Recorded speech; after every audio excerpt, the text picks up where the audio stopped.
It's not about rock stars or musicians, it's about every human being understanding their responsibility to their fellow human beings and to the planet, or we're all dead very soon.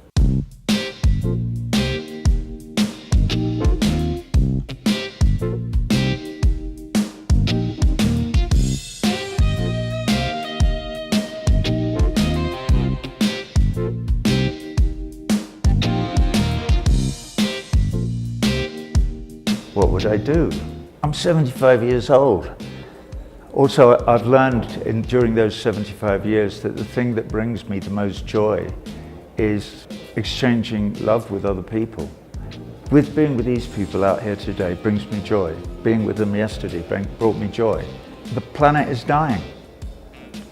And I want it to still be there for my great-grandchildren, if possible, and even their children, great-grandchildren. Wouldn't it be nice if the human race learned to be progressive and learned to think about and imagine what the future might be, rather than just, boom, let's blow it all up. Fuck it, who cares? Let Bolsonaro bulldoze the Amazon, the rainforest. And then the earth will die from carbon dioxide poisoning, or whatever it might be. A lot of it is because of this story that we're looking at here in Ecuador, of an American company coming in to focus on the bottom line for its shareholders, with no concern for the people or the politics or the needs or the development of the people who actually live there or who've lived there for the last few thousand years at all. That's the whole point. That's why I'm always talking about the law. It should be the law that they have a responsibility that goes beyond the profit motive, that goes beyond maximizing the bottom line for their shareholders. Obviously, it's insane that corporations only have that responsibility. It doesn't make any sense at all. It's one of the prime examples of the lunacy of neoliberal economics and the Chicago School. That is the sad and sickening thing about the American empire, is that they've fucked up so many other places, and as did the British, I have to say, as do all colonial empires. They really screw things up.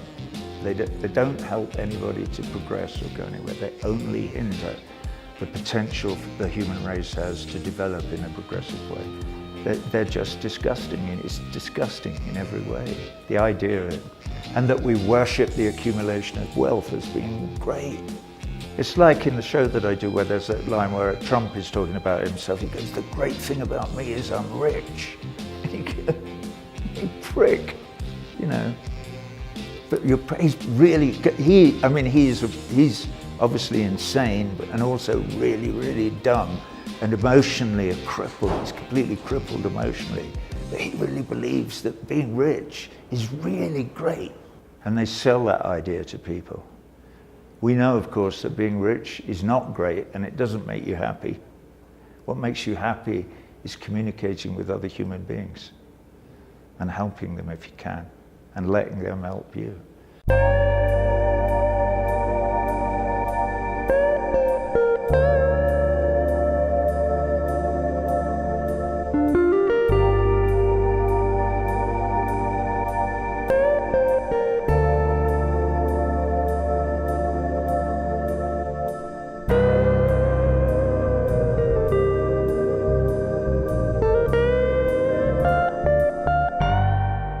I've had great experiences here as a professional musician. One of my grandfather's best friends was a man called E. Lucas Bridges, and he wrote a book called The Uttermost Part of the Earth.